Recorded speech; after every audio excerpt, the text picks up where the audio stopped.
menjelaskan kepada kalian mengenai komputer. Kita pasti sering menggunakan dong apa itu komputer. Kita juga pasti tahu dong bentuk dari komputer itu sendiri gimana.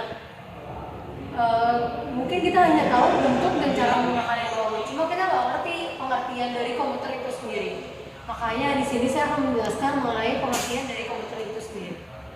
Komputer adalah perangkat elektronik yang dioperasikan di bawah kontrol melalui sebuah instruksi atau perintah yang disimpan dalam memori komputer itu sendiri. Komputer juga berfungsi untuk menerima data, memproses data, sehingga menghasilkan sebuah informasi. Ya. Komputer juga berfungsi untuk memproses data, menerima data, sehingga menghasilkan sebuah informasi. Kalian tahu nggak sih perbedaan data dan informasi? Banyak orang yang berpikir data dan informasi adalah hal yang sama. Padahal itu dua hal yang berbeda loh. Data adalah sebuah item yang belum diproses, seperti angka, audio, gambar, dan tulisan. Tetapi kalau informasi itu item yang sudah diproses sehingga dapat dimengerti oleh banyak orang. Sendiri juga memiliki banyak kelebihan. Yang pertama itu lebih cepat. Kenapa dibilang lebih cepat? Contohnya kalau kita lagi nulis, kita nulis pakai tangan dibandingkan kita ngetik di komputer. Pasti hasilnya juga lebih cepat dong dibanding kita tulis tangan, dan yang pasti juga lebih rapi. Nah, kelebihannya yang kedua yaitu komputer bisa memudahkan kita berkomunikasi dengan sanak kerabat kita yang ada di berbagai belahan dunia. Karena di komputer itu udah banyak udah tersambung dengan internet yang membuat kita bisa berkomunikasi dengan orang-orang di berbagai belahan dunia. Yang ketiga, komputer dapat menyimpan data lebih lama. Kalau kita disuruh ngingetin, pasti cuma ingat beberapa bulan. Tapi kalau kita simpan di komputer, pasti akan ada terus kalau data tersebut gak dihapus. Yang keempat yaitu dapat dipercaya. Kenapa dibilang dapat dipercaya? Karena misalnya kita nanya ke teman kita, pasti bisa aja dong teman kita itu jawabnya bohong. Tapi kalau misalnya kita tanya komputer, pasti jawabannya itu aja. Selain memiliki kelebihan, komputer juga memiliki kekurangan. Kekurangannya di antara lain itu yang pertama, risiko kesehatan, terutama kesehatan mata. Kalau kita menggunakan komputer lebih dari 3 jam akan mengganggu kesehatan mata kita. Lalu yang kedua itu pelanggaran privasi. Kalau kita punya sosial media, pasti kalau misalnya passwordnya ketahuan sama rekan atau teman-teman kita yang lain, bisa aja sosial media yang kita punya itu disalahgunakan sehingga merusak nama baik kita sendiri. Lalu yang ketiga yaitu berdampak pada karyawan. Di zaman modern ini pasti banyak perusahaan yang sudah memakai teknologi canggih, sudah memakai mesin dan memakai komputer. Jadi akan mengurangi jumlah karyawan di suatu perusahaan. Terus yang terakhir itu berdampak pada lingkungan. Nah, berdampak pada lingkungan ini maksudnya kalau kita menggunakan komputer, kalau misalnya komputernya udah rusak, terus kita buang gitu aja, itu bakal, kalau misalnya kita taruh di dalam tanah, itu bakal 1-2 tahun gak bakal hancur. Terus kalau misalnya kita bakar pun akan menyebabkan polusi udara. Nah, jadi solusi untuk yang terakhir ini yang berdampak pada lingkungan, kita bisa menggunakan green computing. Jadi kita menahan nilai ekonomis dari komputer. Jadi kita bisa menggunakan komputer yang baik-baik agar dapat bertahan lebih lama. Jadi kalian udah tahu dong manfaat dan kerugian menggunakan komputer kalau berlama-lama. Nah, sekarang saya mau kasih tahu mengenai kategori-kategori dari komputer. Yang pertama itu PC itu personal komputer. Nah, ini nih contohnya di PC nih.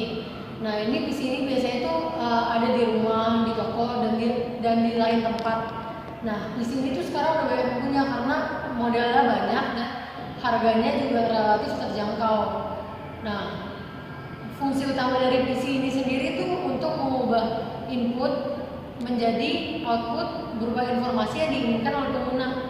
Nah, untuk menjalankan input menjadi informasi itu ada elemen-elemen yang tidak dapat dipisahkan. Nah, saya mau kasih tahu nih elemen-elemennya. Yang pertama itu hardware. Hardware itu perangkat keras yang bisa kita raba, bisa kita lihat. Nah, hardware ini terdiri dari 5 bagian. Yang pertama itu ada input device. Contoh input device ini tuh ada mouse, keyboard, touchpad. Nah, yang kedua ada proses device.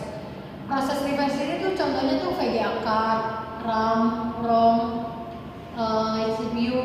Terus yang ketiga ada storage device. Storage device itu peralatan penyimpanan kayak flash disk, disket. Terus yang selanjutnya ada output device. Output device ini contohnya tuh kayak perangkat pengeluaran gitu kayak printer, terus apa lagi ya? Output device ini kayak scanner. Nah, terus yang selanjutnya ada peripheral device. Peripheral device itu kayak perangkat tambahan, contohnya kayak modem. Terus apalagi kayak webcam dan lain-lain. Nah, sekarang saya mau jelasin yang kedua. Yang kedua itu software atau perangkat lunak. Kalian tahu nggak sih software itu apa? Nah, software itu tuh program yang berisi instruksi untuk menjalankan suatu perintah. Nah, software ini tuh dibagi menjadi dua. Ada software operating system. Software operating system tuh ada Windows, contohnya nih Windows, DOS dan lain-lain. Tanpa software operating system ini nih, hardware tuh bakal jadi benda mati yang nggak ada gunanya. Nah, terus yang kedua itu software application system. Contohnya itu tuh kayak OpenOffice, Microsoft Office, terus CorelDRAW, Adobe Photoshop. Nah, ini tuh gunanya untuk menunjang atau mempermudah pekerjaan kita. Nah, terus yang ketiga itu elemennya tuh ada brandware. Brandware itu tuh manusia atau orang yang menggunakan komputer itu sendiri. Nah, bukan hanya itu loh, cuma brandware itu bisa juga orang yang merasakan manfaat dari penggunaan komputer itu. Contohnya nih kalau ada siswa lagi dengerin guru presentasi pakai proyektor, nah dia juga bisa disebut sebagai brandware. Nah, terus ada komputer, contohnya itu ada kategori yang kedua nih.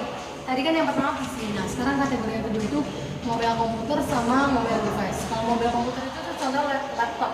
Kalian tahu kan laptop, pasti kalian juga sering menggunakan laptop. Nah, yang kedua itu mobile device, itu tuh contoh handphone kayak gini nih.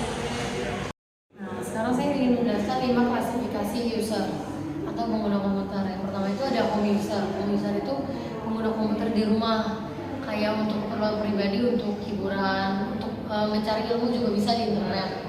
Nah, terus yang kedua itu small office user, biasanya pengguna komputer di perusahaan kecil. Selanjutnya yang ketiga itu mobile user, biasanya pengguna mobile device atau mobile komputer, pengguna laptop atau pengguna handphone.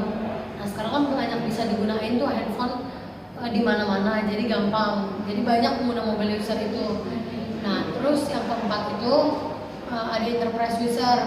Enterprise user itu pengguna komputer di perusahaan-perusahaan besar.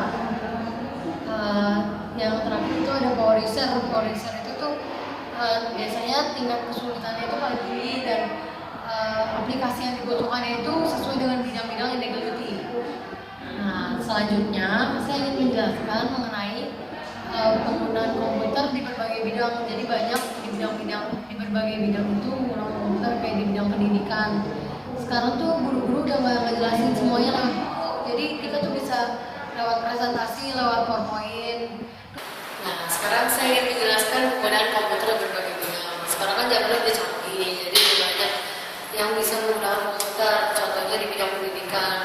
Di bidang pendidikan tuh dulu nggak, sekarang mengajarin murid tuh nggak cuma berpacu pada buku doang, tapi bisa sekarang tuh pakai lewat internet. Ngasih tugas nggak cuma dari buku, cuma bisa kita dikasih tugas untuk mencari di internet.